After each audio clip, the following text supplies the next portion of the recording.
Hello everyone. Today we're going to change the oil cooler gaskets, and install this ValvoMax. While I'm there, I'm going to drain the coolant and the transmission oil, and also replace the gasket for the oil cooler. So these two are for the oil cooler, and I'm also going to replace the oil cooler hoses. Hopefully these two sizes is going to fit, and this is the heat shield for one of the longer lines for the oil cooler so it doesn't get burned up by the block. I'm also going to replace the radiator cap, which is this aftermarket, and also the water valve. So also aftermarket. I may not use this, but I am going to check it out. We'll see what happens.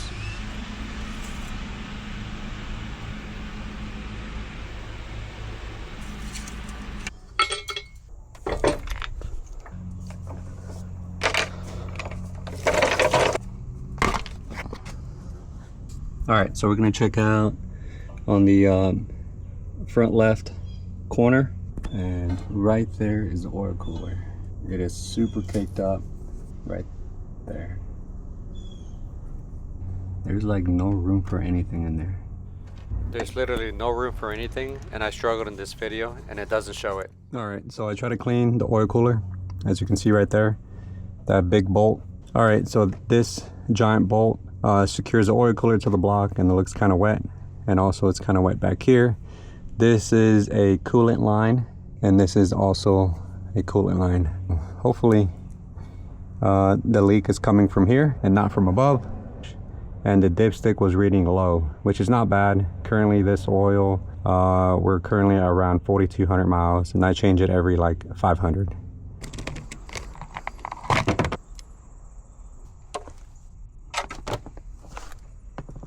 Oh, I thought I dropped it. Oh, that's dirt.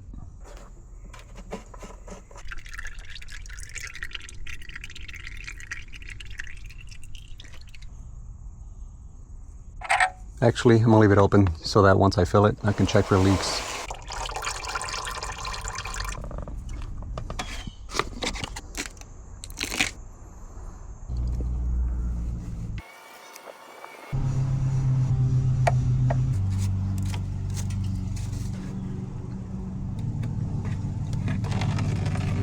So this coolant was red when I first installed it, and it was pre-diluted with distilled water, and for some reason it's now orange. I do reuse it with intentions to replace it soon with fresh red Asian fluid. So right now I am unscrewing the radiator shroud, installing a trash bag to catch all the transmission fluid. I only caught very little transmission fluid, which was fine. I used the hose clamp pliers, and then I use these caps to secure the caps on the radiator to prevent them from further leaking.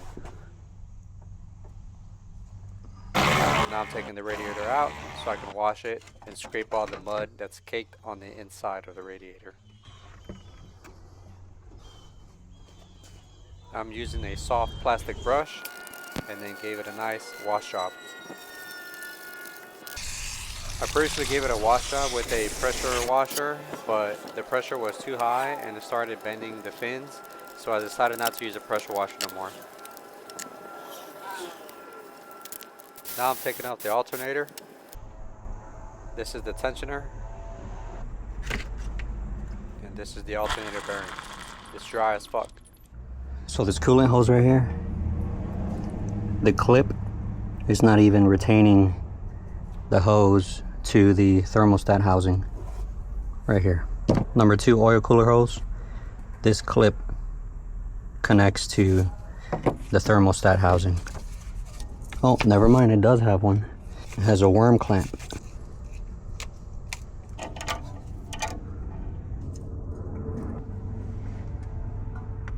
Alright, I installed the spring compressor, or the hose clamp tool, and I was able to get that hose clamp off. I disconnected from the oil cooler. Now I got to disconnect it from the block.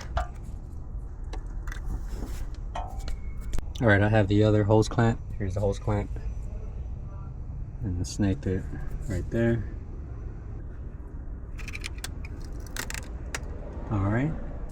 Now I should be able to pull that hose.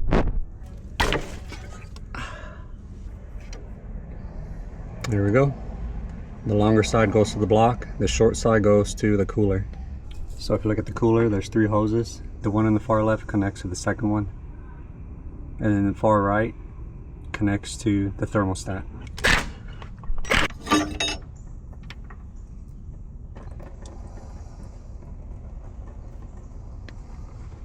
I think that's the gasket. I don't know.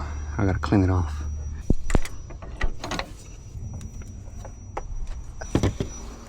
The oil cooler gasket was so old that it hardened like hard plastic and then it cracked. So I cleaned the oil cooler, gave it a good wash job, cleaned it, wiped it, scraped it, removed all the crud and oil to renew it and reinstall it with new fresh gaskets.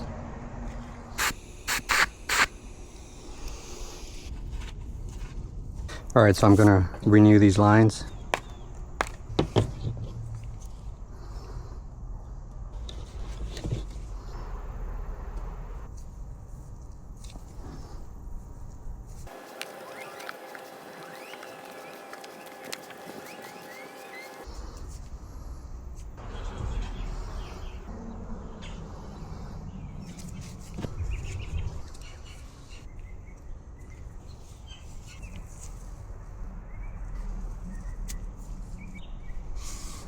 Alright, time to put the oil cooler back on. Got the big gasket, got the banjo gasket. Alright, this is gonna be fun. Gasket came out. Alright, we're gonna try again. Without the hoses, without the banjo bolt, and only the big gasket.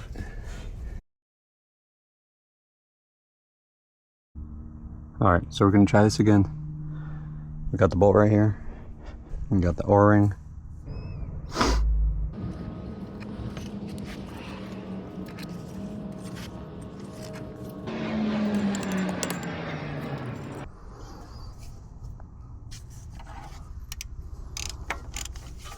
.43 foot-pounds.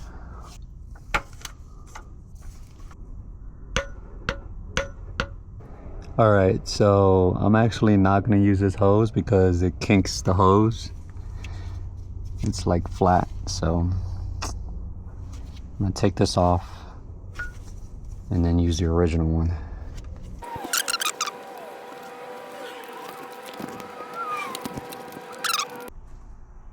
Alright, now I have this line that I'm going to put right there.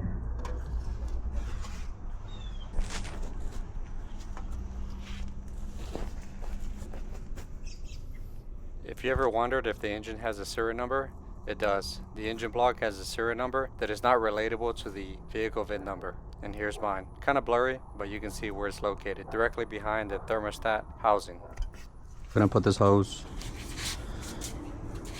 and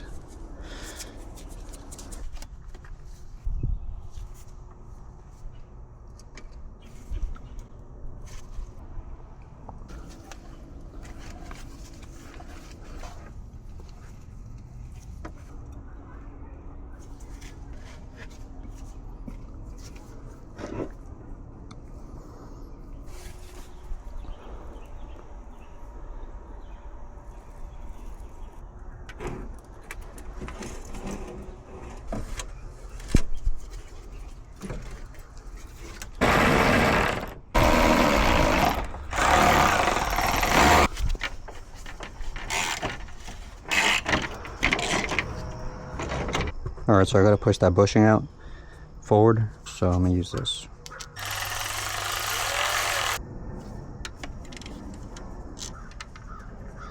New one.